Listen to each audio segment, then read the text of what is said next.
Bismillahirrahmanirrahim. Assalamualaikum warahmatullahi wabarakatuh. Innal hamdalillah nahmaduhu wa nasta'inuhu wa nastaghfiruh wa na'udzu billahi min shururi anfusina wa min sayyiati a'malina. Man yahdihillahu fala mudilla lahu wa man yudlil fala hadiya lahu. Asyhadu an la ilaha illallah wahdahu la syarika lahu wa asyhadu anna Muhammadan 'abduhu wa rasuluh. Rabbi syrah li sadri wa yassir li amri wahlul 'uqdatam min lisani yafqahu qawli, amma ba'd. Alhamdulillah, kita berada di penghujung dalam perbahasan bab adab talibul hadis daripada syarah Alfiyah As-Suyuti. Pada sesi yang lepas kita dah sampai kepada bait yang ke 599. Yap. Dan kita sentuh pada akhirnya, iaitu berkaitan dengan wahfalhu mutqinan wa dhakir, yang mana pesanan daripada Al-Hafidh As-Suyuti rahimahullah, hadis-hadis yang kita belajar seelok-eloknya kita hafal dan kita ulang kaji. Kerana bila kita bermudzakarah ataupun kita mengulang kaji kita punya hadis itu, maka itu adalah bererti kita menghidupkan hadis tersebut. Dan kita tak digalakkan untuk nak menghafal sekaligus, kerana menghafal sekaligus akan membuatkan kita lupa sekaligus. Berbeza bila mana kita sama juga, maksudnya kalau kita menghafal apa-apa sekalipun, Quran ataupun hadis Nabi SAW, jangan kita hafal secara laju sekaligus. Dan ramai orang yang bila mana nak hafal, dia hafal sekaligus. Psikologi manusia yang suka bahawa bila dia tengok hafal laju tu, bererti itulah hafalan yang baik. Sebenarnya itu adalah hafalan yang berbahaya, apa pun sekali. Melainkan pelajar tersebut memang seorang yang mungkin kita kata luar biasa, maka insya-Allah mungkin okey. Tapi kalau tidak, secara overall, apa yang kita hafal sekaligus, kita akan mudah untuk lupa sekaligus, termasuk Al-Quran. Yang mana kalau kata ada kata teknik yang hafal Al-Quran dalam masa 3 bulan, 4 bulan, yang itu semua sangat bahaya sebenarnya. Mungkin ramai orang suka lah, sebab dia tengok, macam mana dia boleh hafal cepat.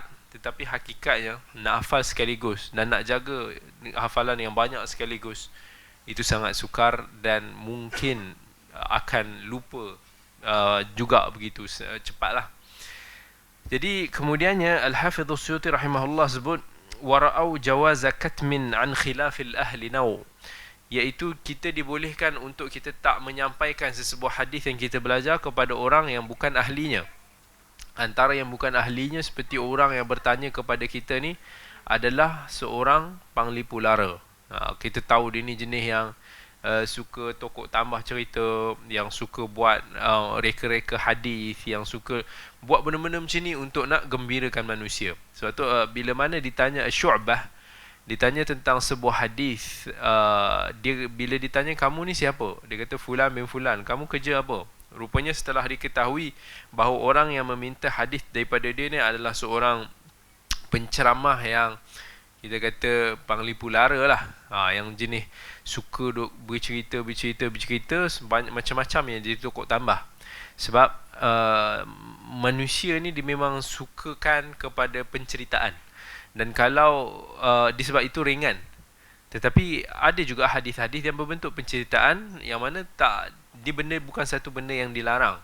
Kalau kita guna pada tempat dia adalah satu perkara yang baik. Macam Ibnu Jauzi rahimahullah, dia seorang penceramah yang hebat. Kalaulah dia berceramah tu, mesti akan ada orang yang pengsan. Sometimes yang hadir ke majlis-majlis ilmu dia mencecah sampai 100,000 orang. Dan ada yang akan pengsan kerana begitu menghayati penyampaian Ibnu Jauzi rahimahullah. Tetapi ada juga kat sana panglipu lara yang dia tak ada asas ilmu yang kuat, tak ada asas hadis yang kuat, tak ada kesedaran untuk nak menjaga hadis Nabi yang baik. Maka bila mana disampaikan hadis Nabi ni, dia akan tokok tambah supaya nampak dia punya penyampaian tu lebih menarik. Yang ini kalau kita tahu orang tu jenis macam ni, jangan kita bagi. Macam Syu'bah, dia tak bagi. Bila ditanya kenapa kamu tak bagi hadis tu pada dia, dia kata puak-puak ni, kalau dia dapat hadis tu sejengkal, nanti hadis tu akan jadi sedepa. Maksudnya dia akan tambah jadi sedepa. Jadi aku tak mau sampaikan hadis tu pada mereka. Jadi sesiapa sahaja yang kita tengok dia belum ada kemahiran yang baik, bukan ahlinya, maka dibolehkan untuk nak kita tidak menyampaikan hadis tersebut kepada dia. Dia khawatiri mungkin dia akan manipulasi ataupun dia akan salah faham. Kemudian pada bait yang ke-600, bait yang ke-600 iaitu man yunkirus sawaba yudhakkari thumma idza ahhalat sannif tamhari. Antaranya iaitu bila mana kita sudah ada kemahiran, maka digalakkan untuk kita start menulis. Jangan kita tergesa-gesa untuk menulis sebelum kita sampai tahap yang matang dalam ilmu. Mungkin sekarang ada juga, kita mungkin ada ramai yang tergesa-gesa untuk kita nak terjun dalam masyarakat ataupun kita nak menulis. Yang ni sebenarnya berbahaya selagi kita tak betul-betul matang. Kerana kalau kita tengok pesan ulama juga, ramai yang menasihatkan supaya kalau boleh kita ada sebahagian ulama yang dia suka kalau dia nak masuk dalam masyarakat ni, dia dah mencecah lebih kurang usia 40 tahun. Tapi tak semestinya mesti kena 40 tahun. Dia berbeza lah mengikut tahap masing-masing. Dan ramai juga ulama dulu yang belum 40 tahun pun dah terjun dalam masyarakat. Al-Imam Syafi'i rahimahullah umur 18 tahun telah diberi kebenaran oleh gurunya di Makkah untuk memberi fatwa. Al-Imam Al-Bukhari rahimahullah yang masih lagi muda dah sampai ke tahap yang begitu. Tetapi secara general, manusia ni 40 adalah akal yang kemuncak kematangan akal manusia. Dan itu antara hikmah kenapa Nabi SAW diutuskan sebagai Rasul pada usia 40 tahun. Kerana kalau masa muda ni mungkinlah dia ada hormon-hormon dia ke apa yang membuatkan kita ni jenis tergesa-gesa, kita jadi pemarah, kita jenis ni. Tapi bila kita dah masuk ke usia 40 tahun, macam-macam yang mungkin akan berubah. Ada seorang sahabat saya, dia dah masuk umur 40 tahun. Dia tanya pada saya dalam few benda. Dia kata dia sendiri, dia kata sekarang ni dia bila dah masuk umur 40 tahun, 41, 42 tahun ni, dia kata even cita rasa dia pun dah mula berubah. Dia kata serius, dia kata memang serius, sebelum umur 40 tahun dia tak suka nak makan kuih-muih tradisional ni. Sebab masa tu dia tengok saya masa tu dihidang kuih-kuih tradisional Melayu ni, saya tak berapa jamah sangat lah. Bukan kerana saya tak suka, tapi sebenarnya banyak makanan-makanan yang saya kena makan kat asrama dulu, saya dah tak boleh makan lagi sekarang. Itu tak tahu kenapa. Ikan goreng, roti kaya, bubur kacang. Sebab kat sekolah lu hari-hari kena makan. Singgang, pindang. Yang tu sampai kita dah tak boleh nak makan lagi dah. Masa tu pun paling-paling kuih-kuih tradisional lah banyak. Jadi tak apa minat. Jadi bila ditanya macam tu, dia kata saya dulu ni pun tak minat juga. Tapi tak tahu kenapa sejak dah masuk umur 40 tahun ni, tiba-tiba suka pula. Saya terasa macam orang tua pula. Tiba-tiba suka makan kuih-kuih ni, suka pula minum air panas-panas. Dia macam itulah dia kata. Mungkin nature fitrah manusia, bila dia dah sampai umur 40 tahun, akan ada perubahan. Dia akan lebih cool, dia akan lebih calm. Walaupun bukan semua orang, tetapi generalnya begitulah. Dan sebab tu kita boleh tengok juga ada pendakwah-pendakwah kita juga, masa dia muda kita boleh dengar dia agak ni kan, agak keras sikit. Tapi bila dia dah makin matang, makin berusia, lama-lama dia akan tone down, dia akan slow down, dia akan mula dia mungkin masa tu pengalaman dia dengan masyarakat banyak, masa tu dia pun macam-macam fikir. Jadi cumanya kita ni yang jarang untuk nak menimba pengalaman daripada orang tua-tua. Jarang kita nak ambil iktibar daripada pengalaman mereka, macam mana mereka ni boleh mengalami fasa perubahan tu. Sedangkan dulunya, dan saya kenal personal beberapa orang yang memang masa dia muda-muda dulu, memang kita dengar lah dia lebih agresif sikit. Tapi sekarang ni Masya Allah, mungkin orang akan tembak dia pula. Apalah, bab macam ni pun dia tolerate. Seolah macam tu. Padahal dulu dia mungkinlah orang yang paling struggle dalam bab ni. Tapi sekarang dia punya toleransi dia punya ni Masya Allah berubah. Tu quite big name juga yang kita selalu dengar. Jadi kalau kita selalu timba pengalaman daripada orang-orang tua, daripada kalangan kita, maka insya-Allah orang-orang generasi muda ni boleh belajar banyak. tetapi dia akan sentiasa berulang. Bila ada generasi muda baru, dia akan berulang begitulah zaman dia. Nanti bila dia pula dah sampai certain age, mungkin dia pula akan slow down dan datang generasi baru yang lain, macam itulah. Tetapi itulah lebih kurang hikmah kenapa umur 40 adalah umur usia an-nubuwah. Usia kesihatan kemuncak umur berapa? Disebut antara masanya adalah sekitar umur 33 tahun. Based on hadis dalam Musnad Ahmad, kalau tak salah saya, is umur ahli syurga adalah umur 33 tahun. Jadi istimbat daripada situ kita boleh faham juga mungkin itu adalah usia kemuncak kesihatan fizikal manusia. Dan itu jugalah kita, kalau kita tengok ahli sukan ni, bila dah sampai usia 33 tahun, 32 tahun, dia dah mula fikir untuk nak bersara lah. Mungkin kontrak dia pun tak lama lagi akan ditamatkan. Dia pun akan slow down. Dia akan rasa perubahan tu. Bukan dia tak kuat, tapi lama-lama nanti dia punya performance juga akan drop. Sebabkan begitulah faktor manusia, fitrah yang Allah telah jadikan dalam diri manusia. Thumma idza ahalat sannif. Kalau kita dah rasa kita dah agak cukup, rasa bekalan kita baik, maka berlatihlah untuk kita menulis. Menulis ni baik sebenarnya. Dia berbahaya tetapi dia baik. Faedah dia adalah, bab kata Al-Khatib Al-Baghdadi, kelebihan bila kita menulis, dia akan menguatkan jiwa kita. Dia akan menguatkan hafalan kita, dan dia akan mengasah kemahiran kita. Sebab bila kita menulis, tak sama dengan kita bercakap. Bila kita menulis, tulisan tersebut nanti kita akan cuba fikir satu-satu ayat, kemudian kita akan buat rujukan, kemudian kita akan teliti balik, kita akan semak, kita akan ulang. Saya bagi tahu kadang-kadang setiap kali kalau saya baca apa yang saya tulis sendiri sekalipun, setiap kali baca, setiap kali tu ada benda nak kena ubah. Setiap kali baca, setiap kali tu rasa macam ni tak kena, nak kena ulah balik. Dia mesti akan ada. Dia ada benda-benda macam tu.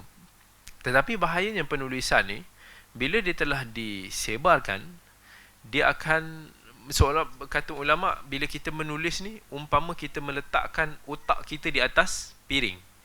Manusia boleh bedah, manusia boleh nak makan, nak kacau, nak apa saja dia boleh, sebab benda tu dah terhidang. Jadi orang akan nilai kita berdasarkan kepada apa yang kita tulis.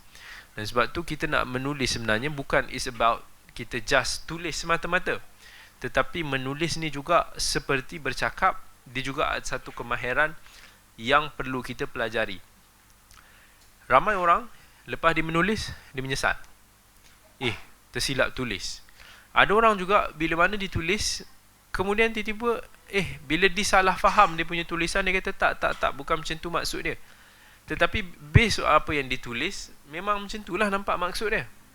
Tapi dia tak mampu nak sampaikan apa yang dia inginkan tu dengan baik, menyebabkan ada masalah berlaku daripada tulisan dia. That's why bila mana kita menulis, always kita kena tadqiq. Kita kena belajar dan kita kena semak berkali-kali. Kalau kita dengar Al-Imam Al-Bukhari rahimahullah, salah satu daripada kitab yang dikarang ni iaitu At-Tarikhul Kabir. At-Tarikhul Kabir, kitab yang begitu agung ini, ditulis ketika umur dia sekitar 18 tahun. Masa umur adik-anak kita ni baru habis SPM, dia dah menulis kitab sebesar Tarikhul Kabir, yang mana kitab ini menjadi rujukan kepada bidang periwayatan hadis, para perawi hadis sampai ke sekarang. Al-Imam Al-Bukhari bagi tahu, sannaftu hadzal kitab, iaitu dia kata aku tulis kitab ini, iaitu tarikh, thalatha marrat, 3 kali. Macam mana Bukhari tulis 3 kali? Ulama cuba try to interpret, adakah maksud dia 3 kali ni Imam Bukhari selepas ditulis, disemak balik, ditangkih balik, ditulis balik, dan kemudian dibaca lagi sekali dan ditulis balik lagi sekali. Maksudnya adakah dia sampai teliti sampai dia tulis balik 3 kali, ataupun maksud dia ialah ditulis tu sebab kita tahu Bukhari ada dikatakan ada Tarikhul Kabir, ada Tarikhul Awsat, walaupun ada khilaf sama ada Tarikhul Awsat ni adakah di sebahagian dari Tarikhul Kabir ataupun lain. Dan dia ada juga Tarikhul Saghir, tarikh yang besar, tarikh sederhana, tarikh yang yang kecil. Ataupun itu maksud dia. Tetapi apapun Al-Bukhari dikenali sebagai manusia yang begitu teliti. Sebab tu bila kita baca macam mana ditulis hadis dalam Sahih Bukhari dia, satu-satu hadis tu dia nak pilih tu makan masa. Nak habis Sahih Bukhari belasan tahun dia nak tulis. Satu hadis yang dipilih ni, setelah dikaji, setelah disemak betul-betul, dan kemudian dia salat 2 rakaat istikharah kepada Allah, memohon taufik supaya moga-moga hadis ini muwaffaq, diberikan taufik untuk dijadikan salah satu daripada hadis-hadis dalam sahihnya. Itu digalakkanlah kalau kita nak menulis. Tapi mestilah kita kena belajar tulisan, cara menulis dengan tulisan yang betul. Dan kena cari tulisan, bila kita nak menulis pun cara tulisan yang boleh sampai kepada orang, yang orang boleh faham. Jangan kita je faham. Ada orang tulis kita je faham. Tapi susah, itu satu skill yang payah. Sometimes, apatah lagi bila mana kita nak menulis isu-isu ilmiah. Kalau kita nak tulis isu ilmiah terlampau berat, mungkin orang tak faham. Kalau kita terlampau ringan, orang tak nampak maksud ataupun nilai ilmu di sebaliknya. Jadi kita nak kena cuba serasikan, seragamkan dan laraskan betul-betul bahasa dia supaya apa yang kita nak tu tercapai dan orang boleh faham.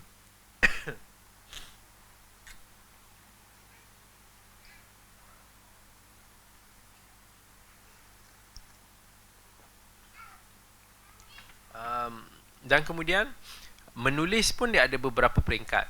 Menulis buku tak sama dengan kita menulis tesis. Sebab menulis buku ni kita bebas nak tulis apa-apa. Kadang-kadang ada hamba Allah dia cakap, alah sekadar tulis tesis, aku pun ada banyak buku tulis. Tapi dia tak tahu perbezaan antara buku dan tesis beza.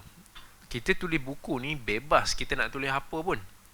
Paling-paling editor check sama ada buku ni sesuai tak untuk dia jual. Boleh dapat market ataupun tak. Ataupun dia akan fikir dari sudut design.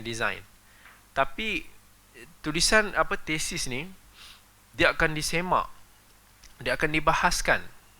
Even proposal yang kita present tu pun, proposal tu akan disemak dan diteliti sama ada adakah tajuk tu sesuai untuk dijadikan bahan kajian ataupun tak. Buku tak semestinya bahan kajian. Buku boleh jadi lontaran fikiran. Boleh jadi luahan perasaan. Tetapi tesis dia tak boleh jadi luahan perasaan. Dia bukan semata-mata buah fikiran, tetapi dia mesti adalah satu kajian yang memberi manfaat kepada ataupun sumbangan kepada ilmu pengetahuan.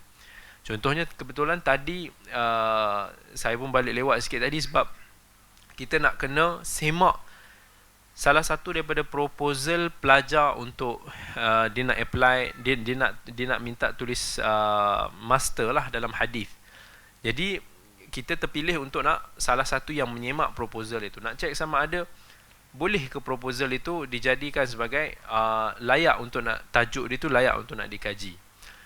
Kita cek satu-satu, tengok laras bahasa dia, tengok point dia.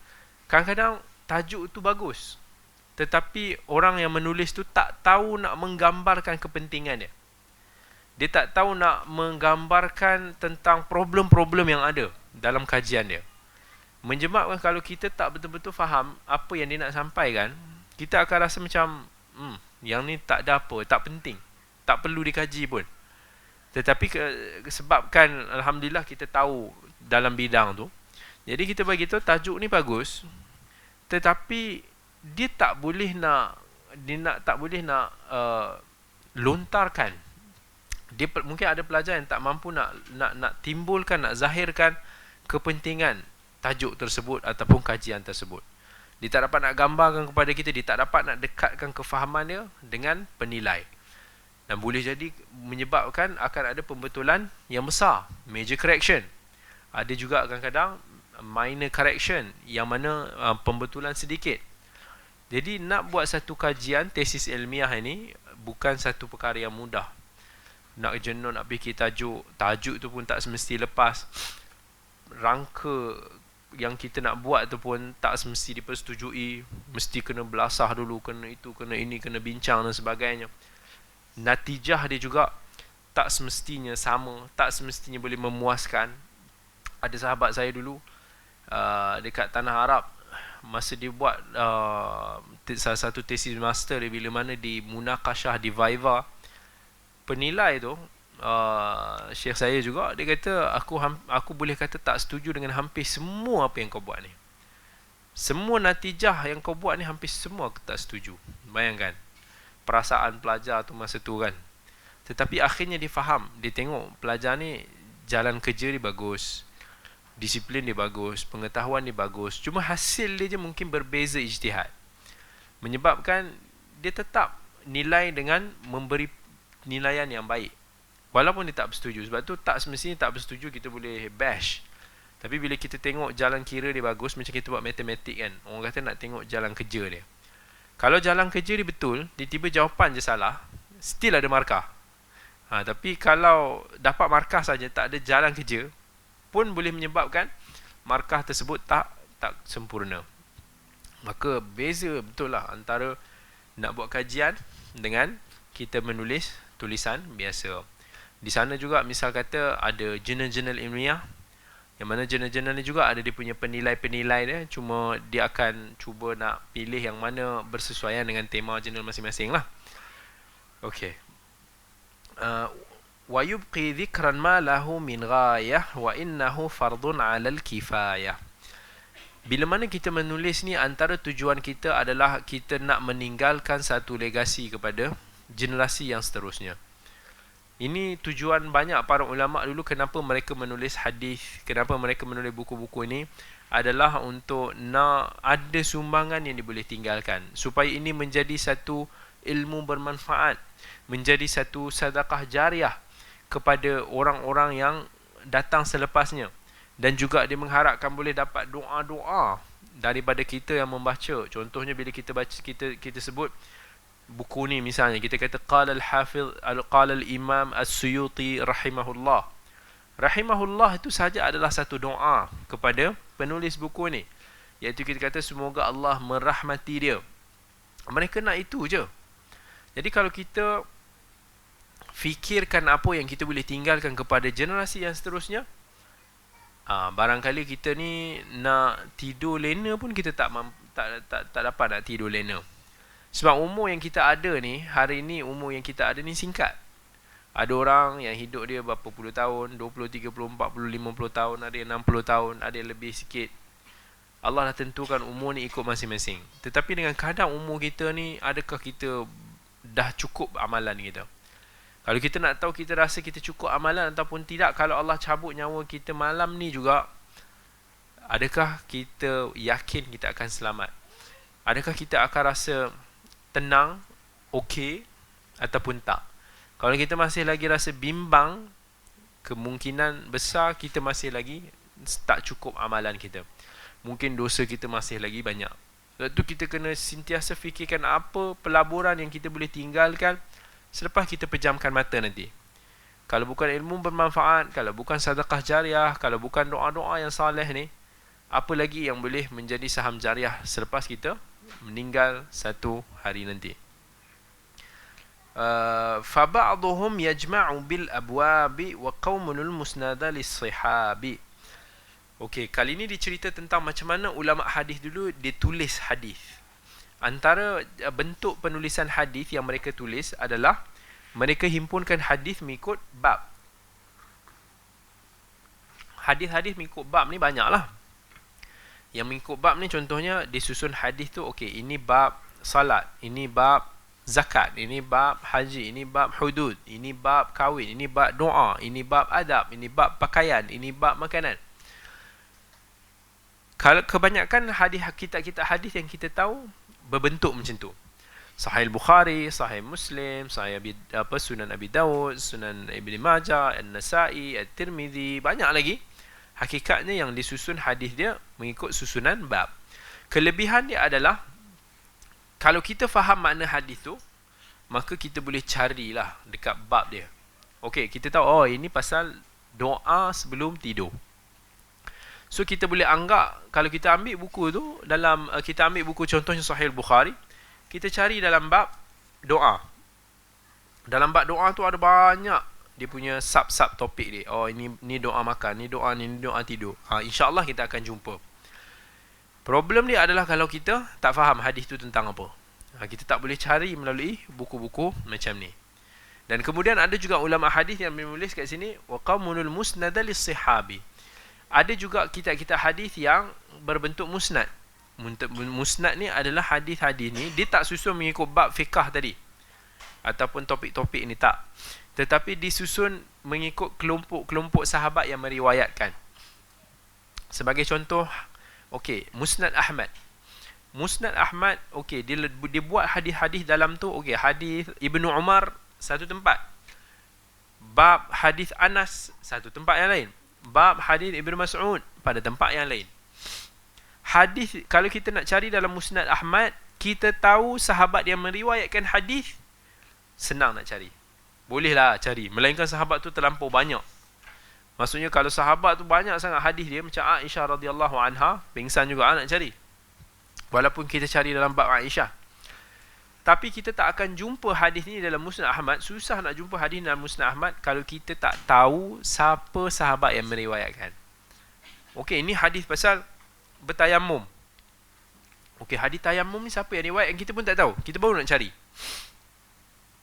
Yang kita tahu ada dalam Musnad Ahmad. Nak cari kat mana? Jenuh. Sebab kita nak hadis Anas ke, hadis Aisyah ke, takkan nak kena baca satu-satu. Dalam Musnad Ahmad ada 30,000 hadis. Jenuh nak belik. Jadi setiap daripada kitab ni ada dia punya mizah dan susunan dia. Yabda'u bil asbaqi au bil aqrabi. Okey, bil asbaq, ada juga penulis kitab-kitab musnad ni macam mana disusun, dihimpunkan sahabat-sahabat yang misalnya ada hadis Umar, ada hadis Uthman, ada hadis Jubair, ada hadis ni. Tapi macam mana disusun kelompok-kelompok sahabat ni. Ada juga yang dia mention 10 sahabat yang dimasuk dalam, yang dijamin syurga dulu. Maksudnya hadis Abu Bakar, hadis Umar, hadis Uthman, hadis Talha, hadis Zubair, hadis Abdul Rahman bin Auf. Yang ini semua awal-awal. Kemudian dia akan pergi lepas habis 10 yang dijamin masuk syurga. Okey, hadis yang diriwayatkan oleh sahabat-sahabat yang menyertai peperangan Badar, Ashabul Badr. Sebab Ashabul Badr ni di antara yang awal memeluk Islam dan di antara yang ada kelebihan yang khusus, yang tinggi. Kemudian siapa yang paling cepat lebih awal memeluk Islam? Kemudian siapa? Kemudian sampai sahabat yang masuk Islam ketika mana peristiwa pembukaan kota Mekah. Kemudian sahabat yang lebih kecil. Disusun macam tu. Tetapi berbezalah ikut kitab dan manhaj masing-masing penulis. Yang ni kita kena faham, ini berkaitan manhajul muhaddithin, iaitu kita belajar tentang metodologi ulama hadis dalam menulis kitab-kitab hadis mereka.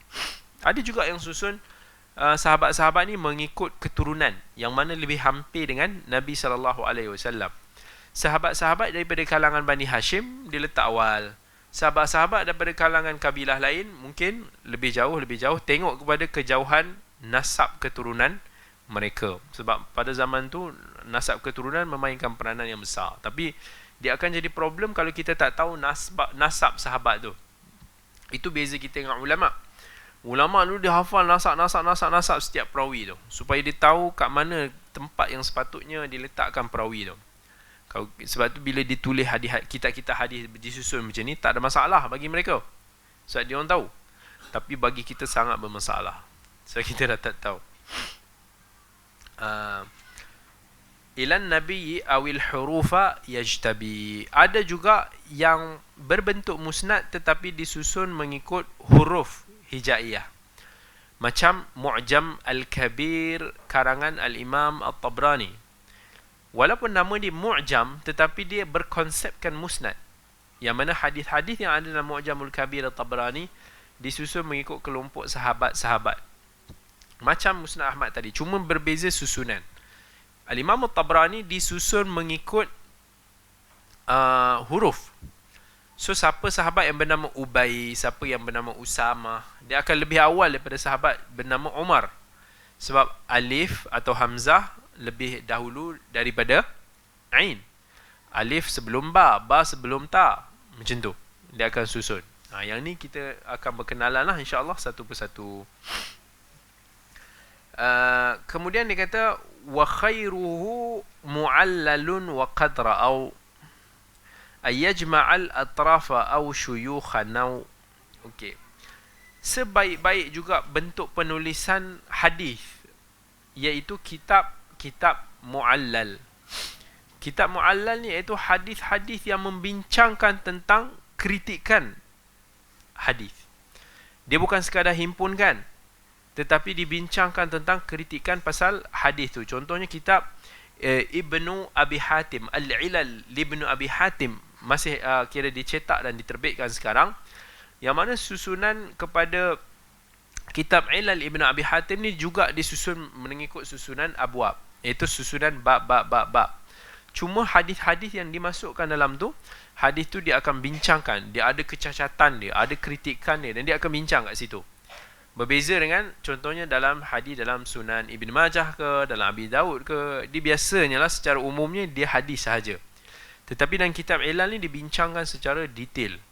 Antara contohnya lagi adalah Al-Ilal yang ditulis oleh Ya'qub bin Syaibah As-Sadusi, yang disusun mengikut susunan musnad, yang mana kira kata kebanyakan daripada buku Ya'qub bin Abi Syaibah ni dah hilang. Yang tinggal hanyalah part daripada musnad Umar bin Al-Khattab sahaja yang ada, dan naskah tersebut telah disemak, ditahqiq oleh guru saya sendiri, Syekh Ali As-Sayyah. Dan kalau kita tengok, ilmu ilal ni adalah satu ilmu yang very big. Abdul Rahman bin Mahdi bagi tahu, kalau aku boleh jumpa, aku boleh tahu tentang perbahasan satu hadis yang ada kecacatan ni, aku tahu illah dia, aku tahu perbahasan ni, itu lebih aku sukai daripada aku menulis 10 hadis yang lain. Maksudnya ulama-ulama dulu ni very happy bila mana dia tahu tentang perbahasan sesuatu hadis tersebut. Dia bukan nak hadis yang tak ada masalah, dia nak hadis yang ada masalah, dan dia dipelajari dan dia tahu tentang perbahasan. Tapi ilmu ilal ni adalah ilmu yang paling kompleks dalam ilmu hadis. Sebab kita nak kena tahu tentang kecacatan tersembunyi yang ada. Zahirnya nampak okey, tetapi hakikatnya tidak. Kerana dia ada sakit-sakit. Yang ni bab ilal yang bab aras tinggi sikit lah untuk nak belajar. Ayajma'al atrafa au syuyukhan. Now, ada juga sebahagian daripada para ulama yang mana dia menulis hadis-hadis berbentuk atraf. Atraf ni maksudnya hujung. Dia tak tulis complete hadis, tetapi dia hanya tulis hujung hadis yang boleh menggambarkan baki hadis. Contohnya An Umar, innamal a'malu, cukup. Dia tak payah sebut full. Tapi kita bila baca, kita tahu ini innamal a'malu binniyat wa innamal likulli itu macam tu. Dia tulis hujung je.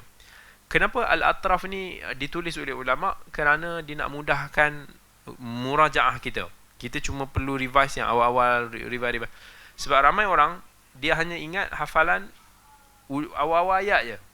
Betul tak? Ramai orang, termasuk orang yang hafal Quran pun.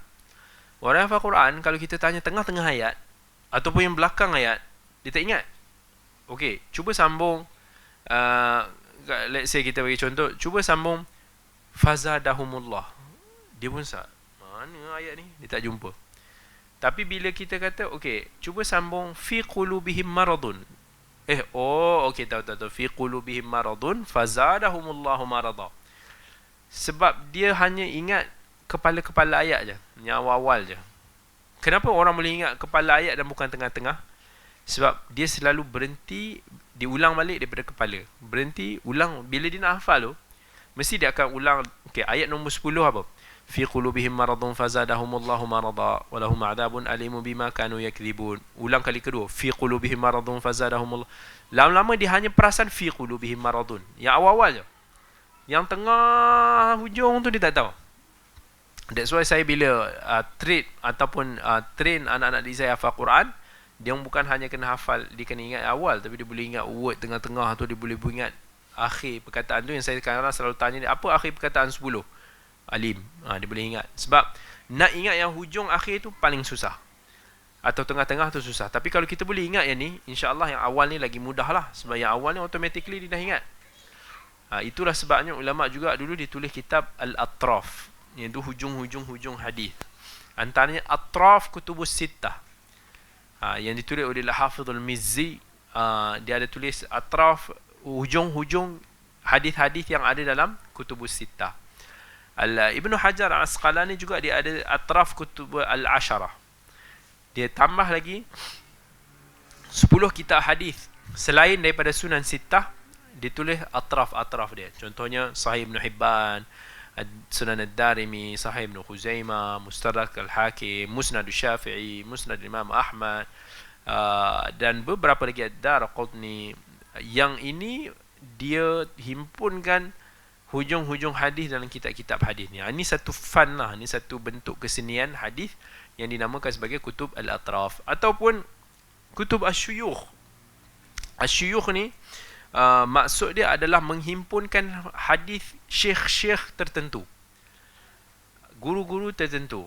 Misalnya pada zaman tu Al-Hafidh Uthman Ad-Darimi, dia bagi tahu siapa yang tak ambil berat tentang hadis Sufyan bin Uyainah, Sufyan Al-Thawri, Syu'bah bin Al-Hajjaj, Al-Imam Malik, dan Hammad bin Zaid. Dia kata 5 ni kalau pada zaman dia orang tak ambil berat tentang hadis 5 tokoh ni, maka dia muflis. Seolah-olah macam dia kata dia bukan pelajar hadis lah. Nak kata bahawa ulama dulu ambil berat tentang hadis fulan ataupun syekh-syekh yang tertentu kerana kelebihan-kelebihan yang mereka ada. Misal kata Al-Imam At-Tabrani. Imam Tabrani dia ada apa? Dia ada Mu'jam Al-Kabir, dia ada Mu'jam Al-Awsat, dia ada Mu'jam As-Saghir. Mu'jam besar, Mu'jam sederhana, Mu'jam kecil. Mu'jam At-Tabrani dihimpunkan hadis-hadis yang disusun mengikut musnad yang tadi kita dah sebut. Mu'jam Al-Awsat dan Saghir adalah dihimpunkan hadis-hadis mengikut syekh dia. Maksudnya adalah himpunan syekh hadis-hadis yang diriwayatkan oleh guru dia. Tapi disebut, kalau disebut mungkin 1-2 riwayat sahaja. Itu purpose dia. Bukan dia tulis Mu'jamul Kabir ataupun Mu'jam Al-Awsat dan Mu'jam As-Saghir ni adalah kerana hadis tu sahih, tak. Tetapi ini adalah jalan-jalan, kebanyakan hadis-hadis yang gharib, hadis yang tunggal, ada satu jalan. Sebab tu ramai ulama dia banyak ni hukumkan ada hadis-hadis yang dalam Mu'jamul Awsat dan Saghir Al-Imam At-Tabrani sebagai hadis yang dhaif. Tapi orang yang tak faham dengan metodologi ulama hadis menulis kitab hadis, dia akan anggap semua kitab-kitab ulama hadis ni ditulis kerana ulama tersebut menganggap sebagai sahih. Misal kata pasal hadis dulu, sebelum-sebelum ni yang saya pernah tegur pasal hadis jazallahu anna tu. Hadis tersebut ada diriwayatkan oleh Al-Imam At-Tabrani. Jadi hanya kerana Imam Tabrani riwayatkan hadis tu, tak bermakna hadis tu sahih. Kerana manhaj Tabrani berbeza. Kalau hadis tu ada dalam Mu'jam Awsat dan Saghir, lagilah kita kena cek. Sebab memang itu adalah tempat yang berlaku banyak hadis-hadis gharib, hadis-hadis janggal yang dihukumkan sebagai dhaif oleh ulama. Tapi orang tak faham, dia akan kata, tengok Kamilin lagi terror ke Imam Tabrani lagi terror. Macam tu punya perbandingan. Sebab dia tak faham manhaj. Ni lagi terror ke ni lagi terror. Habis tu kenapa dia tak banding antara Al-Imam At-Tabrani yang tidak kata ni dengan ulama yang dhaifkan hadis tu? Cukup lah. Okey, banding dengan Abu Hatim, bandingkan Ibnu Hibban yang kritik hadis tu. Tetapi dia ingat bila kita memberi satu penilaian yang berbeza, dia ingat kita menyanggahi Imam Tabrani punya penilaian. Tak, sebab dia tak faham ulama di karang hadis ada dia punya objektif. Ad-Darqutni, tokoh besar dalam ilal yang ada kitab al-ilal, bila dia karang kitab Sunan Ad-Darqutni, dikritik banyak hadis-hadis, banyak hadis dhaif. Sebab dia tak maksudkan dalam Sunan Ad-Darqutni itu adalah hadis yang sahih. Tetapi ulama sebut dia seolah-olah nak menulis hadis-hadis hukum, hadis-hadis fiqh ni yang ada kritikan yang banyak. Dia seolah-olah nak bagi tahu pada ulama fiqh pada zaman tu, hadis-hadis ni ada ma'lul, ada kecacatan dia. Sebab sampai Az-Zahabi pun rasa hairan, pelik, kenapa Sunan Ad-Darqutni ni macam banyak hadis bermasalah. Sedangkan Ad-Darqutni ni, dia pengarang kitab ilal yang hebat tu. Tapi sebabkan macam kenapa? Macam orang yang berbeza. Seolah begitu. Maka ini yang kita bagi tahu, penting untuk nak kita belajar tentang manahijul muhaddithin, tentang metodologi ahli hadis dalam menulis kitab hadis, supaya kita boleh faham tentang macam mana proses ulama dulu dalam menilai. Tak adalah nanti kita faham semua hadis yang ada dalam kitab ni kita sawut. Semua hadis yang ada dalam kitab, asalkan dia kitab hadis kita ambil, kita tak faham langsung apa objektif dan metodologi pengarang masing-masing. Okey. Abwaban atau tarajiman atau turukan. Ada juga ulama yang dia menghimpunkan hadis ni mengikut sanad yang tertentu. Misalnya dia nak himpunkan hadis yang diriwayatkan daripada Malik, daripada Nafi', daripada Ibnu Umar. Itu sahaja. Ataupun dia nak riwayatkan hadis tu daripada Abi Saleh, daripada Suhail, daripada ayahnya Abi Saleh, daripada Abi Hurairah. Dia nak himpunkan hadis ni dengan sanad ni, melalui sanad ni sahaja. Maka ada juga ulama hadis dulu yang tulis begitu. Ada juga yang nak himpunkan hadis ni secara turuk. Dia nak himpunkan banyak-banyak hadis, misalnya mutawatirnya hadis man kadzaba alayya muta'ammidan falyatabawwa maq'adahu minan nar. Hadis ni adalah satu hadis yang mutawatir. Mutawatir ni kalau kita ingat hadis yang banyaklah jalan-jalan dia. Jadi ulama dia nak himpunkan jalan bagi hadis ni sahaja. Maka dia ada satu penulisan kitab hadis yang khas kepada hadis-hadis yang ada banyak sanad macam ni. Contoh kalau kita nak buat nak himpunkan jalan-jalan hadis bagi hadis talabul ilm faridatun ala kulli muslim. Menuntut ilmu ni adalah satu kewajipan kepada semua orang Islam. Okey, kita kumpul semua hadis-hadis ni, boleh jadi satu penulisan kalaulah dia banyaklah. Wahdhar minal ikhraj qabla al-intiqa. Hati-hati jangan kita tergesa-gesa menerbitkan kita punya penulisan sebelum kita benar-benar semak dia. Saya bagi tahu, nak menulis ni proses nak semak tu yang paling susah. Kalau buku boleh tahan lagi, tapi kalau tesis pening. Nak semak satu, nak cek balik susah. Dari lagi bila kita tahu saat yang kita akan dihisap, masa tu lebih kita takut lagi lah, kita risau.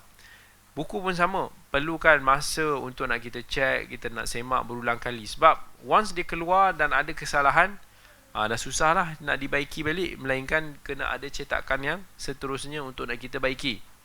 Kalau kesalahan teknikal, cetakan kecil tu masih boleh ditolak ansur lah. Tetapi kalau dia melibatkan kesilapan fakta ilmiah, yang tu agak sukar sikit lah. Wahal yuthabu qari'ul athari ka qari'il Qur'ani khulfun jari. Adakah sama bila kita baca hadis, pahala dia seperti orang yang membaca Al-Quran? Tak sama. Sebab bacaan Al-Quran, lafaz, huruf dia adalah satu mukjizat. Mukjizatnya al-fadhil Quran sampaikan kita tak boleh nak baca Quran tu, tak boleh nak ubah walaupun satu baris atau satu huruf. Dia tak ada konsep riwayat bil makna macam hadis. Hadis kita boleh riwayat bil makna. Maksudnya kalau kita terubah-ubah sikit lafaz tapi makna yang sama masih okey. Tapi Quran tak boleh. I'jaznya bahasa Al-Quran, ayat Al-Quran ini hanya Quran je boleh dibaca dalam salat. Hadis tak boleh dibaca dalam salat. Termasuk hadis qudsi, iaitu hadis yang dinukilkan Allah yang cakap, tetapi dia bukan Quran, dia adalah hadis qudsi. Yang itu pun tak boleh dibaca dalam salat. Yang hanya boleh dibaca adalah Al-Quran. Yang ini ada fadilat yang Nabi SAW telah sabdakan. Antaranya, siapa yang baca satu huruf daripada Al-Quran, dia akan dapat hasanah yang akan berkembang sampai 10 hasanah. Alif satu, lam satu, mim satu. Bukan alif lam mim tu satu. Bahkan Al-Quran ni ada fadilat dia. Nabi bagi tahu al-mahiru bil Quran, hadis riwayat Muslim. Al-mahiru bil Quran ma'as safaratil kiramil bararah walladhi yatata'u fihi wa huwa alaihi syaq falahu ajran. Siapa yang mahir dalam Quran ni, darjat dia akan bersama dengan para malaikat yang tertinggi. Dan orang yang membaca Quran dalam keadaan dia merangkak-rangkak, berusaha walaupun dia susah, maka dia akan dapat 2 ganjaran, iaitu ganjaran dia membaca dan ganjaran dia punya usaha. Hadis tak disebutkan kelebihan spesifik macam Al-Quran, tetapi of course adalah pahala dia. Bila kita baca benda yang baik ni, pasti Allah akan bagi pahala dan ganjaran, tetapi tak boleh di-compare dengan pahala Al-Quran yang berbeza. Al-Quran ni kalau kita baca tak faham pun ada pahala, hafal tak faham pun ada pahala. Tetapi hadis Nabi SAW ini dituntut kita bukan sekadar baca, tetapi kita nak faham. Sebab hadis ni dia menjelaskan hukum hakam, dia menjelaskan syariat Islam, dia menjelaskan isi kandungan Al-Quran. Jadi poin dia adalah untuk nak kita memahami hadis tu. Hadis yang kita baca bukan sekadar kita baca, tetapi kita kena faham. Al-Quran kalau kita faham lagi baik, tetapi kalau kita tak faham pun pahala ada. Sebab tu kalau orang tanya, Ustaz boleh tak, mana lagi bagus, saya nak baca Quran terjemahan bahasa Melayu tu, ataupun saya baca bahasa Arab dia tapi saya tak faham? Bacalah dua-dua kan, baca Arab tu dan tengoklah terjemahan. Tetapi kalau dipilih salah satunya, maka fadilat membaca lafaz Al-Quran walaupun kita tak faham tu ada fadilat yang lain, yang besar. Tapi bila kita baca terjemahan, kita baca tafsir dia apa, dia akan dapat ganjaran tadabbur, iaitu kita cuba nak memahami Al-Quran, itu ganjaran daripada sudut yang lain. Jadi setiap daripada satu pasti akan ada ganjaran yang tersendiri. Okey. Sama ada kita stop kat sini ataupun ada apa-apa soalan?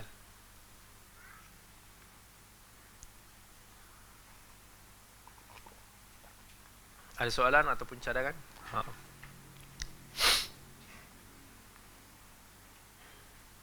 Tak ada? No cadangan? No soalan? Bab ni berbahasan tentang Al-Ali wan Nazil. Dia pun ada dia pun panjang sikit ke sebelah.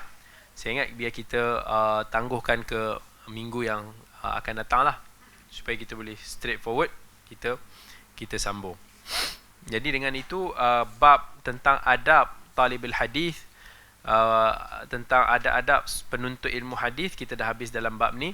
Dan seterusnya kita akan masuk ke isu-isu fanni, isu teknikal. Tapi saya bagi tahu secara umum dulu, ada perbahasan ilmu hadis yang tak begitu penting zaman sekarang, yang mana disebutkan kerana dia penting pada zaman dulu, tapi pada zaman sekarang tak penting. Maksudnya dalam ilmu hadis ni ada satu ilmu hadis yang premier dan ada juga yang secondary, yang penting dan yang kurang penting. Yang ini insya-Allah nanti kita ada beberapa bab nanti kita akan sentuh. Few benda ni tak perlu untuk kita nak tahu lagi detail pada zaman sekarang. Cukup sekadar kita nak faham secara general, secara tradisi yang kita boleh faham, itu dah memadai. Tak perlu kita nak go deeper, sebab benda tu dah tak wujud sekarang. Ini hanya wujud pada zaman-zaman dulu, tapi kita hanya lalu untuk nak kita at least kita faham apa yang ada dibincangkan dalam kitab-kitab hadis. Okay, so insyaAllah yang core dalam bidang hadis ni, yang berkaitan macam mana kita nak memahami hadis, macam mana kita nak menentukan status sesuatu hadis, yang tu core. Tetapi aspek teknikal yang lain, itu nanti insyaAllah yang tu tak berapa utamalah dalam perbincangan ilmu hadis. Okay, kalau tak ada apa-apa sebarang soalan, insyaAllah kita berjumpa lagi pada minggu hadapan. Aqulu qawli hadha wa astaghfirullahal azim li wa lakum. Wassalamualaikum warahmatullahi wabarakatuh.